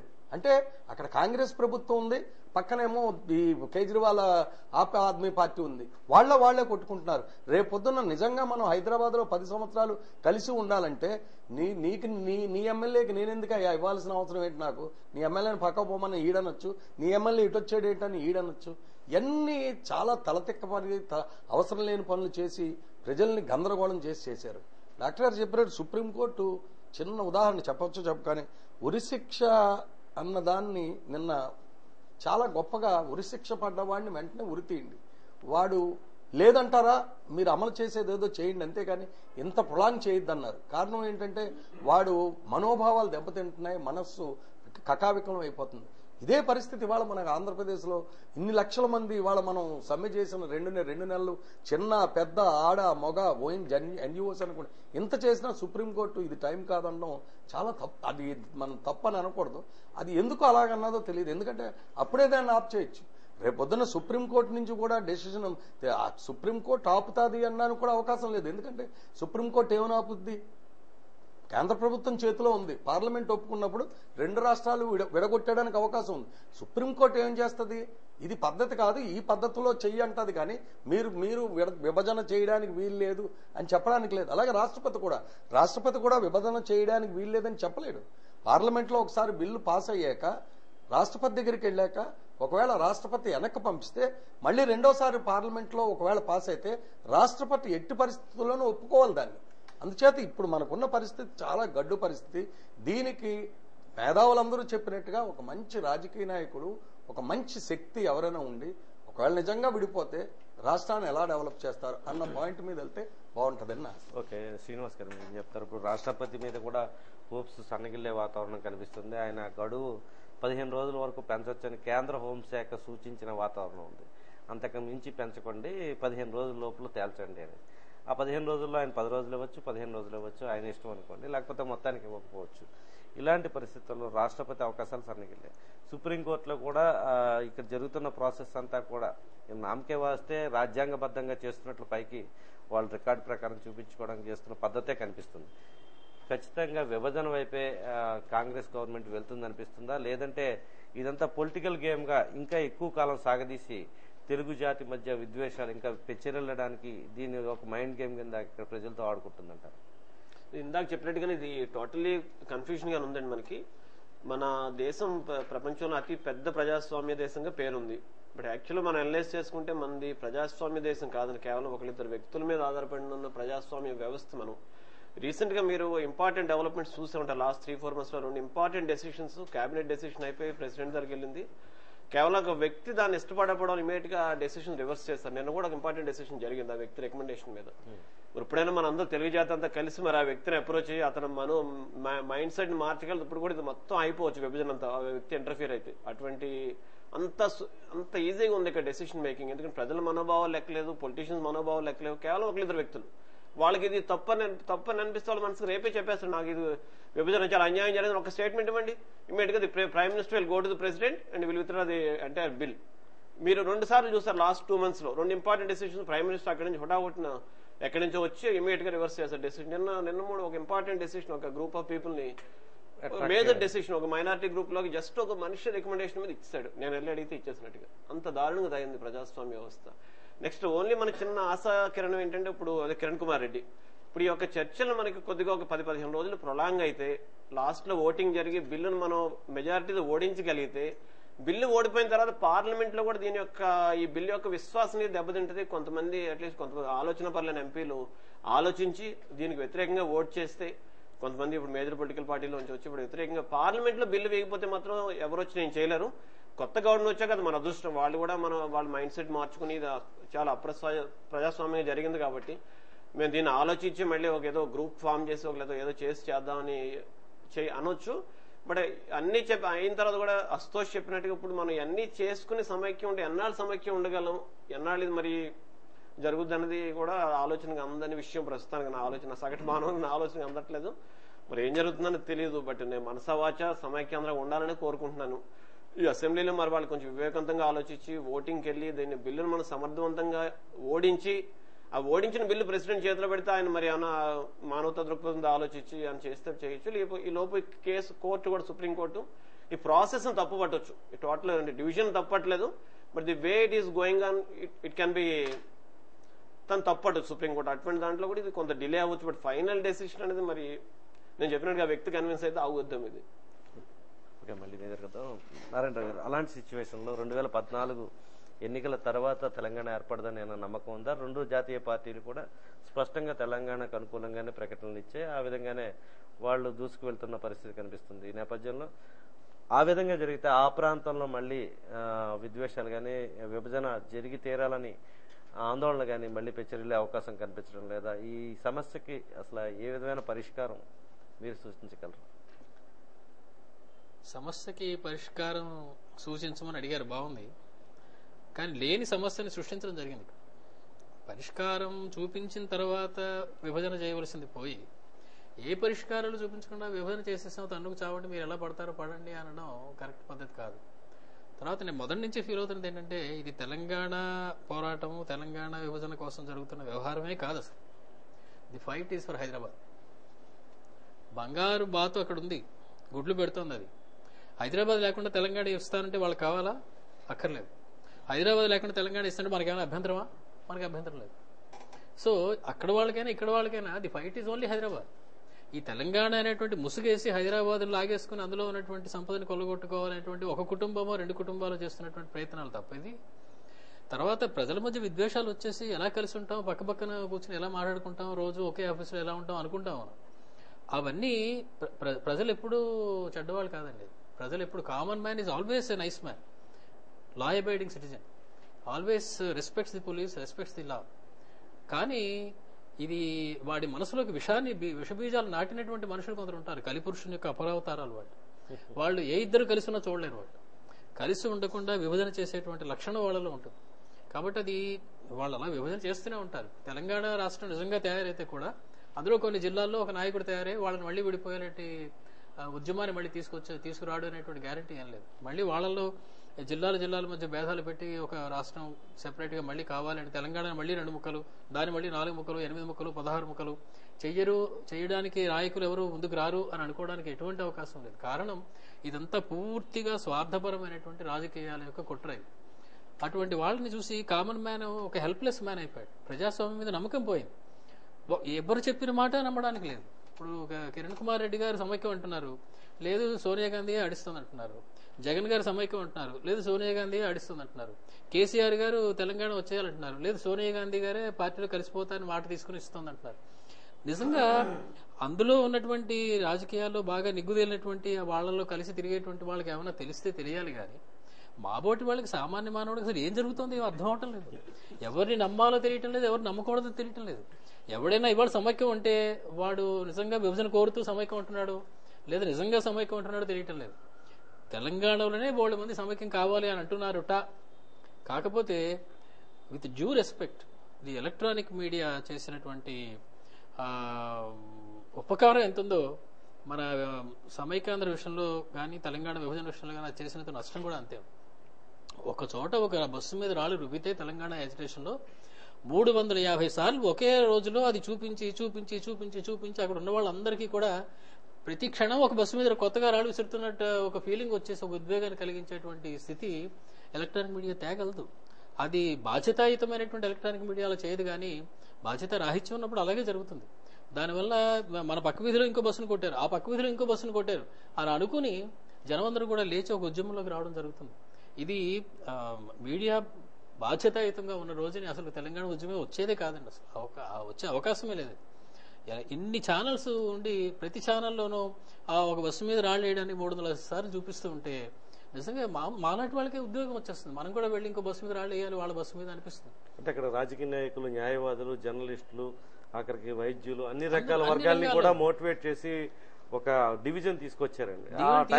ఎందుకంటే అలాంటి వాతావరణంలో ఇక్కడ ఈ ప్రాంతం నుంచి వెళ్ళిన ఛానల్స్ కానీ పేపర్లు కానీ నిర్భీతిగా జరుగుతున్న విషయాన్ని స్పష్టంగా పేర్కొనడంలో విఫలమయ్యడంలో ఎలాంటి సందేహం లేదు. వాళ్ళ మనుగడ కోసం, ఎగ్జిస్టెన్స్ కోసం వాళ్ళు తప్పని పరిస్థితుల్లో వాళ్ళకు అనుకూలంగా వ్యవహరించాల్సిన పరిస్థితి కనిపించింది. ఇప్పుడు అంటే మన ముందు ఉన్న పరిష్కారం ఏదైనా కనిపిస్తుందా, లేదంటే విభజించి మనకి రావాల్సిన లబ్ధి మనం తీసుకోవాల్సిన అవసరం కనిపిస్తుంది? విభజన జరిగినా కూడా నీటి సమస్యలకి సరి అయినటువంటి సమాధానం చెప్పే మొనగాడు లేడు, కరెంటు సమస్యలకి సరి అయిన సమాధానం చెప్పే మొనగాడు లేడు.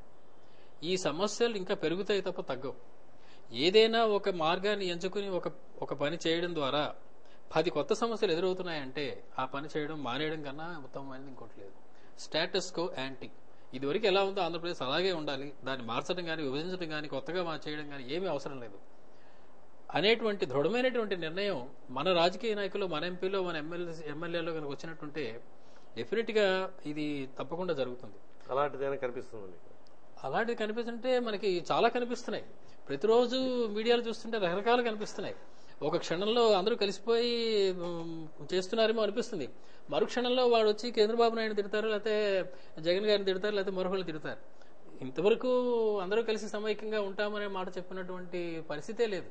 ఎందుకంటే మళ్ళీ ఇక్కడ తెలంగాణ కావాలి, ఆ తెలంగాణ నేను సమైక్యవాదాన్ని పోషిస్తున్నాను అనేటువంటి ఊసులో అందరికన్నా ముందునే పరిగెట్టేయాలి, అందరికన్నా ఎక్కువ అడ్వాంటేజ్ నేను కొట్టేయాలి. ఇది రాజకీయ నాయకుల యొక్క ఊహ. ఇలా ఉన్నంతకాలం ఇది కప్పల తక్కిళ్ళలో ఉంటుంది తప్ప ఇది ఇట్స్ ఎ ర్యాట్ రేస్.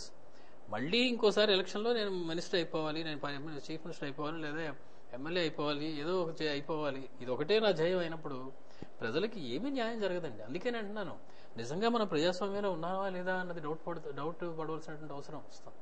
ఒక్క వ్యక్తి లేదా 2-3 వ్యక్తులు ఒక రాష్ట్రాన్ని మొత్తాన్ని 2 ముక్కలు చేసేంతటి దాకా పోరాటాన్ని తీసుకెళ్ళగలిగారు అంటే అది ఆశ్చర్యపడేటువంటి విషయం. అది ప్రజలు ఎంత అమాయకులా అనిపిస్తుంది నాకు. భారతదేశంలో కదా ఎక్కడైనా common man is a very innocent man, is a very gullible person, anybody can take him for a ride. ముఖ్యంగా రాజకీయ నాయకులు తలుచుకుంటే కామన్ మ్యాన్ నెత్తి మీద ఎక్కి శివతాండవం చేసి వాడికి వద్దు మొర్రో అంటున్న దాన్ని వాడి నెత్తి మీద పెట్టేటువంటి అవకాశం ఉంది. అది నీ మంచికి రా అని చెప్పి కూడా అదే జరుగుతుంది ప్రస్తుతం.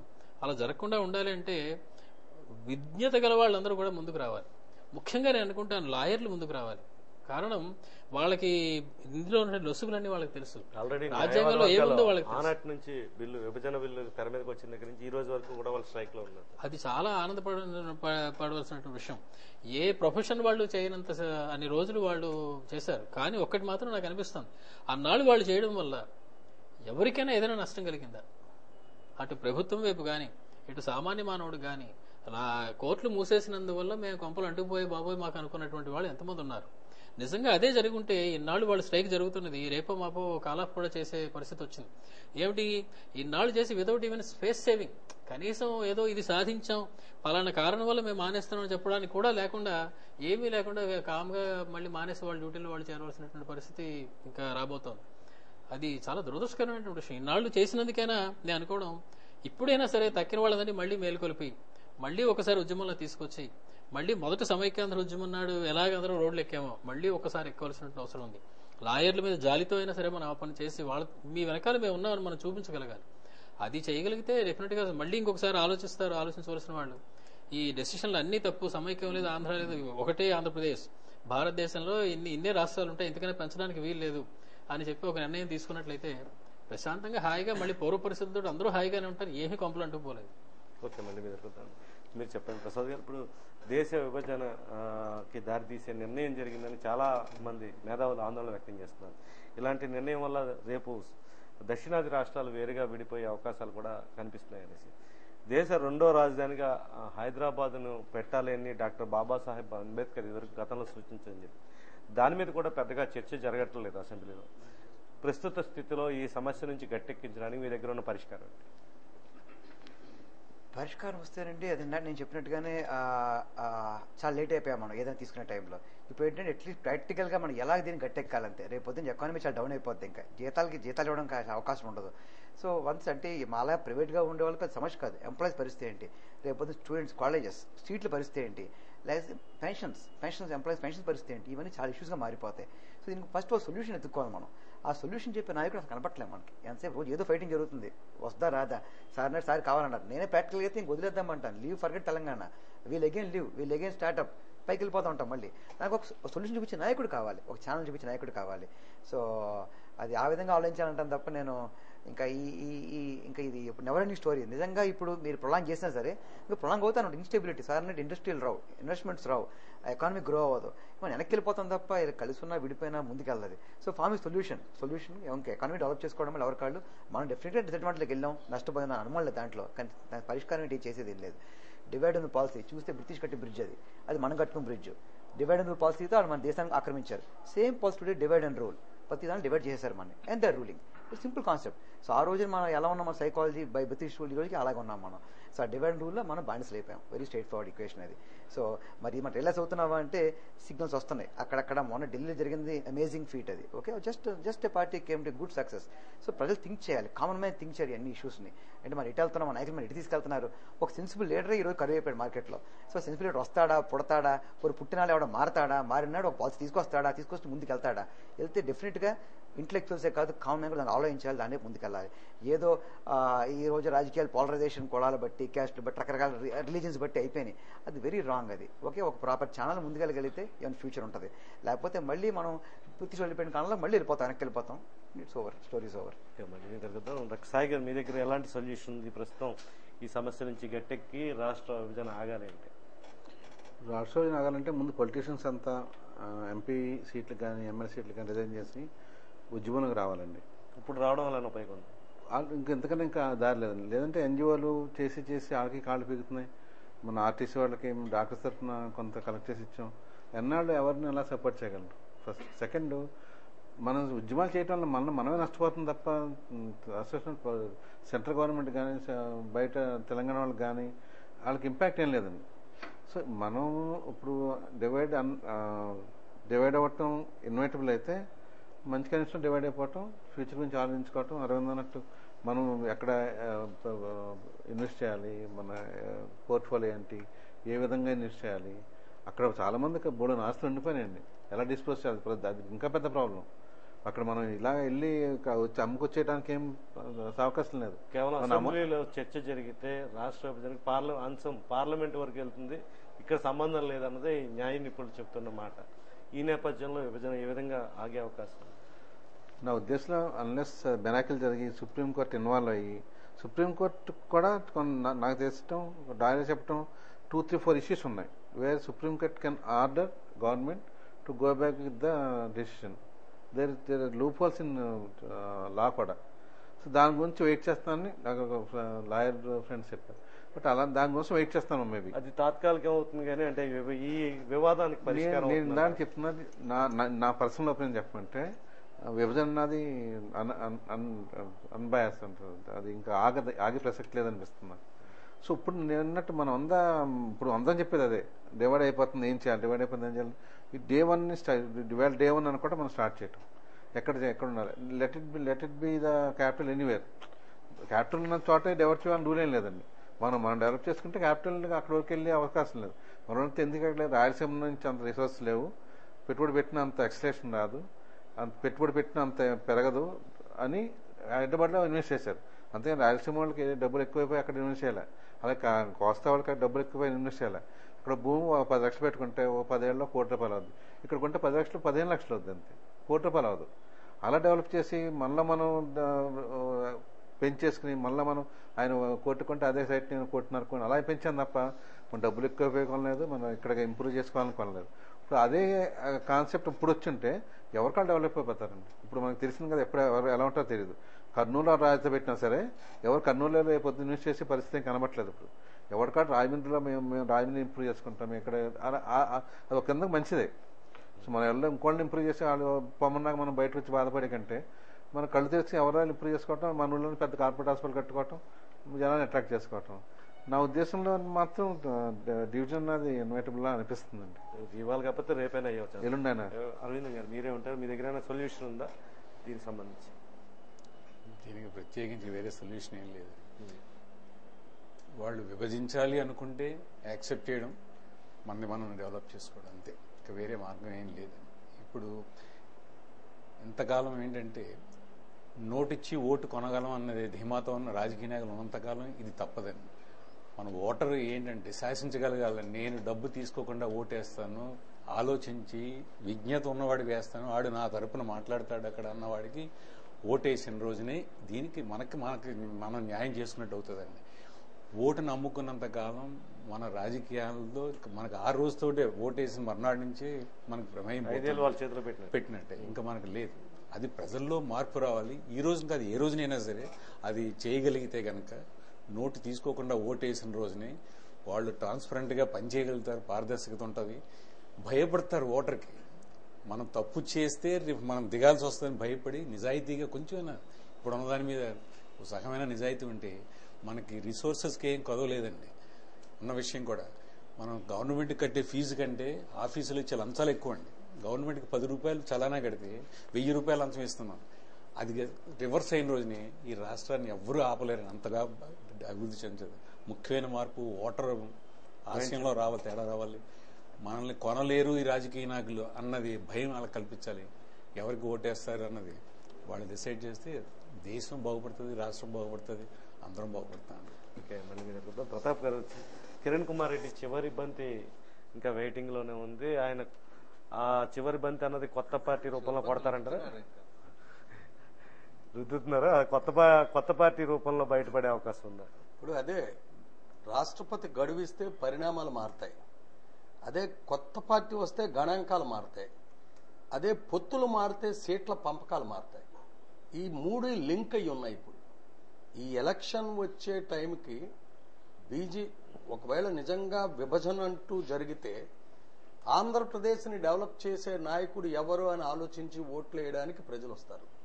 ఒకవేళ కాదు, విభజన చేయకుండా ఉంటే, ఇలాగే ఉంచేస్తే ఆ పార్టీకి ఓట్లు పడవు అని కాంగ్రెస్ ప్రభుత్వం అనుకుంటుంది. డాక్టర్ ఇందాక చెప్పినట్టు 100% కరెక్ట్. కళ్ళు పడ్డాయి. 42 ఎంపీ సీట్లు ఉన్న మన ఆంధ్రప్రదేశ్ మీద నారాయణరావు చెప్పినట్టు దుష్ట శక్తులు దిగ్విజయ్ సింగ్, చిదంబరం వీళ్ళందరూ కలిపి పన్నిన పన్నాగం. వీళ్ళని ఎలాగైనా విడగొట్టాలని చెప్పి పన్నిన పన్నాగమే దీని అంతటికీ కారణం. డాక్టర్ గారు చెప్పినట్టు నేను నిన్న కూడా చెప్పాను. అలాగే ఒక వ్యక్తి వల్ల కొన్ని మార్పులు వచ్చాయి. ఆ వ్యక్తినే మొదటి నుంచి మనోళ్ళు పట్టుకుని, బాబు ఇది తప్పు, ఇది తప్పు, ఇది జరుగుతుంది తప్పు, ఈ పరిణామాలు మీ ఫ్యామిలీని సర్వనాశనం చేయడానికే ఇదంతా చేస్తున్నారని అతనికి కరెక్ట్ గా చెప్పుంటే, ఎందుకంటే ఈ ఐదుగురు ప్లాన్ కూడా పబ్లిక్ చెప్పుకునేది. కానీ ఇది ఖచ్చితంగా సోనియా గాంధీ రాజకీయాల నుంచి తప్పుతే, రాహుల్ గాంధీ ఏ పరిస్థితుల్లోనూ రాజకీయాలు నడపలేకపోతే కాంగ్రెస్ ప్రభుత్వాన్ని మా 5 చేతుల్లోనే తీసుకోవచ్చు అన్న ఒక దుష్ట సంకల్పంతోనే ఈ తెలంగాణ అంశాన్ని తీసుకొచ్చారు. ఎందుకంటే దిగ్విజయ్ సింగ్ రాకముందు తెలంగాణ అంశం చాలా మటుకు సబ్సిడీ అయిపోయింది. దిగ్విజయ్ సింగ్ వచ్చి మళ్ళీ కాంగ్రెస్ ఎంపీలందరినీ తీసుకొచ్చి అక్కడ లాల్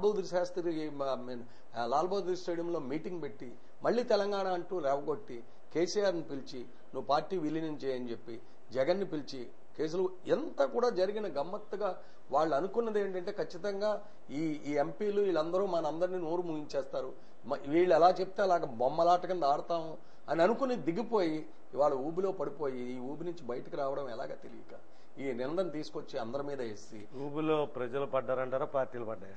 పార్టీలు ప్రజలు కూడా పడ్డారు. పార్టీల ద్వారా ప్రజలు పడేశారు. ఇప్పుడు కారణం ఏంటంటే నిజంగా మనం చేసిన ఉద్యమం సుప్రీంకోర్టుకి తెలియదండి, సుప్రీంకోర్టు చూడలేదండి, సుప్రీంకోర్టు న్యాయవాదులకు తెలియదండి. ఎలక్ట్రానిక్ మీడియాలో ఇంత దారంగా వెళ్ళి 2 నెలలు ఎక్కడా ఏ విధమైన ఇది లేకుండా ఉన్నప్పుడు సుప్రీంకోర్టుకు లాయర్లు మనం మానేద్దాం. ఆంధ్రప్రదేశ్లో లాయర్లు ఏ విధంగా కోర్టు కలాపాలు చేయట్లేదని అన్నది తెలియదండి. సుప్రీంకోర్టు ఎందుకు జరుగుతుంది అని ఎందుకు అడగట్లేదు? అంతా పొలిటికల్. సమయం మించిపోతుంది. ఫైనల్ గా అందరికి అవకాశం ఇద్దాం. శ్రీనివాస్ గారు, ప్రేక్షకులకి ముఖ్యంగా ప్రజలకి మీరు ఇచ్చే 1 minute మెసేజ్ ఏంటి? ఇప్పుడు ఈ రోజున అసెంబ్లీ పరిణామాలు చూస్తుంటే ఒక మాయాబజార్ సినిమా చూస్తున్నట్టుగా ఉంది. అలనాడు దుర్యోధనుడు కలిగినట్టుగా ఇది నిజమా కళా భ్రమ అని తెలియని పరిస్థితిలో సగటు మానవుడు మనం కొట్టుమిట్టాడుకుంటున్నాం. బట్ మనసా వాచ ఒక డాక్టర్ గా, ఒక సామాన్య పౌరునిగా ఈ సమైక్యాంధ్ర కొనసాగాలని కోరుకుంటున్నాను. నారాయణరావు సజెస్ట్ చేసినట్టు ఒక్కసారి మళ్ళీ ప్రత్యక్ష ఉద్యమంలో దిగి ఒక చివరి ప్రయత్నం, అక్కడ ముఖ్యమంత్రి కిరణ్ కుమార్ రెడ్డి గారు చేస్తున్నట్టు మనం కూడా ఒక చివరి ప్రయత్నం చేసి దీన్ని చూసుకోవాలనిపిస్తుంది. అదే నా మెసేజ్. ఈ అవకాశాన్ని ఇచ్చిన యాజమాన్యానికి, ప్రతాప్ గారికి నా కృతజ్ఞతలు. ఓకే, నారాయణ గారు మీరేమంటారు? ఫైనల్ గా మీరు ఇచ్చే మెసేజ్ ఏంటి? ఒక టికెట్ విభజన తప్పదు, ఇంకా కాంప్రమైజ్ అయిపోదాం అనుకోవడం అది ఒక పద్ధతి. కానీ మనం అనుకోగలుగుతున్నాం, కానీ అన్నాన్ని పండించేటువంటి రైతు అలా అనుకోగలుగుతున్నాడా? రేపు నీళ్లు రాక నీళ్ల కోసం ఇంకో రాష్ట్రం మీద ఆధారపడి ఇక్కడ భూములన్నీ కూడా ఎండిపోయి తినడానికి తిండి లేని పరిస్థితుల్లో ఒక ఎడారి కింద ఆంధ్రప్రదేశ్ మారిపోతుందంటే ఒక భాగం ఆంధ్రప్రదేశ్లోది.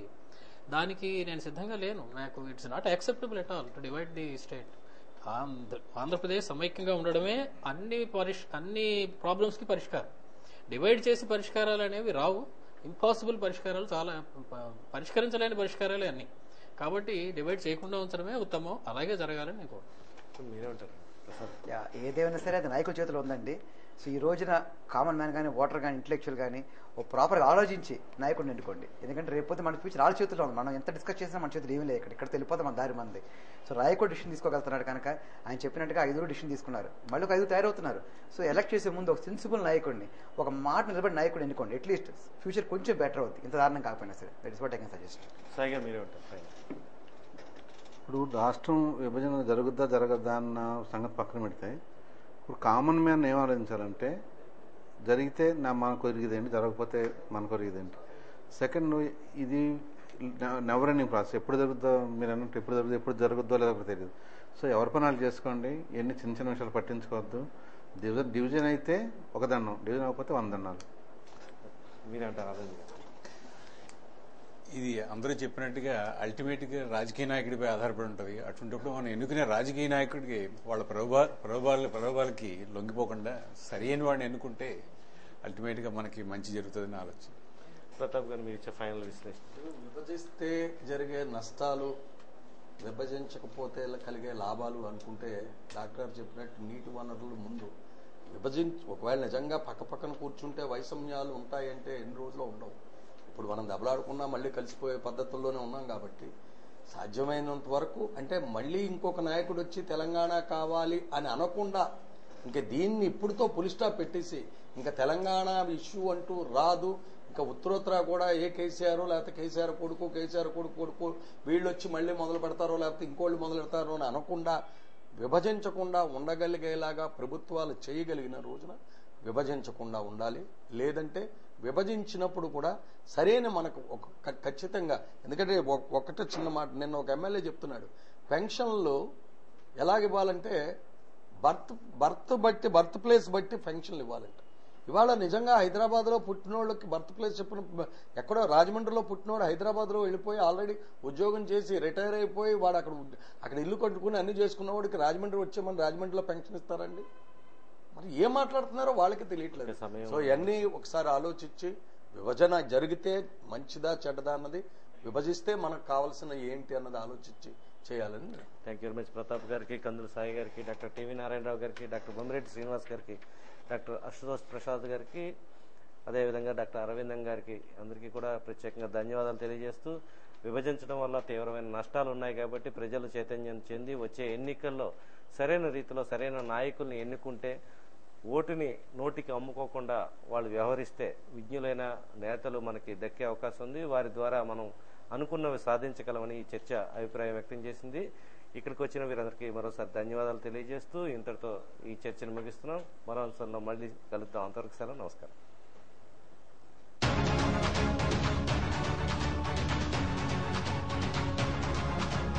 ఎందుకు విడిపోవాలి, ఎందుకు పడిపోవాలి, ఎందుకు విడిపోవాలి, ఎందుకు పడిపోవాలి, ఇన్నాళ్ళు కలిసిమెలిసి తెలుగులంతా జీవించి ఇప్పుడెందుకు విడిపోవాలి, ఇప్పుడెందుకు విడిపోవాలి, ఎందుకు విడిపోవాలి, ఎందుకు పడిపోవాలి, ఎందుకు విడిపోవాలి, ఎందుకు పడిపోవాలి, ఇన్నాళ్ళు కలిసిమెలిసి తెలుగులంతా జీవించి ఇప్పుడెందుకు విడిపోవాలి, ఇప్పుడెందుకు విడిపోవాలి, ఎందుకు విడిపోవాలి, ఎందుకు పడిపోవాలి. శ్రీశైలం మల్లేశుడు, దాక్షారం భీమేశుడు, కాళహస్తి కాళేశుడు, కాచేటి మేలరా, ఒక రాముడి భద్రగిరిని, ఒక రాముడి తెలుగుమతిని, ఒక రాముడి చాకసిరిని వెలిగించిన గడ్డరా. ఎందుకు విడిపోవాలి, ఎందుకు పడిపోవాలి, తెలుగు జాతి సనాతనం, తెలుగు ఉనికి సదాతనం, తెలుగు వెలుగు వినూతనం, లేనేదంతం, తెలుగు వాడి పౌరుషం, తెలుగు నాడి రాజసం, తెలుగు జాతి సాహసం, ఒకే ఐకమత్యం, ఒకే ఐకమత్యం. ఎందుకు విడిపోవాలి, ఎందుకు పడిపోవాలి, ఎందుకు విడిపోవాలి, తెలుగులెందుకు పడిపోవాలి. శతాబ్దాల ఘన కీర్తి, దశాబ్దాల మన ప్రగతి, యుగాంతాల వరకు ఒక వెలుగై వెలగాలి. ఒక్కటిగా కలవాలి, ఒక్కటిగా కదలాలి, తెలుగు జాతి చేయి కలిపి ఒక్కటిగా నిలవాలి. తెలుగువాడి భాష ఒకటే, తెలుగువాడి భావం ఒకటే, తెలుగువాడి గుండె ఒకటే, తెలుగు గుండె చప్పుడొకటే. భాష ఒకటే, భావం ఒకటే, గుండె ఒకటే, చప్పుడొకటే, నెత్తురొకటే, సత్తు ఒకటే, ఊపిరొకటే, ఊహ ఒకటే, నేల ఒకటే, మట్టి ఒకటే, రాజ్యం ఒకటే, రాష్ట్రం ఒకటే, రాష్ట్రం ఒకటే, రాష్ట్రం ఒకటే, రాష్ట్రం ఒకటే, తెలుగు రాష్ట్రం ఒకటే, తెలుగు రాష్ట్రం ఒకటే. ఎందుకు విడిపోవాలి, ఎందుకు పడిపోవాలి, ఎందుకు విడిపోవాలి, ఎందుకు పడిపోవాలి. ఇన్నాళ్ళు కలిసిమెలిసి తెలుగులంతా జీవించి ఇప్పుడెందుకు విడిపోవాలి, ఇప్పుడెందుకు విడిపోవాలి, ఎందుకు విడిపోవాలి, ఎందుకు పడిపోవాలి, ఎందుకు విడిపోవాలి, ఎందుకు పడిపోవాలి. ఇన్నాళ్ళు కలిసిమెలిసి తెలుగులంతా జీవించి ఇప్పుడెందుకు విడిపోవాలి, ఇప్పుడెందుకు విడిపోవాలి.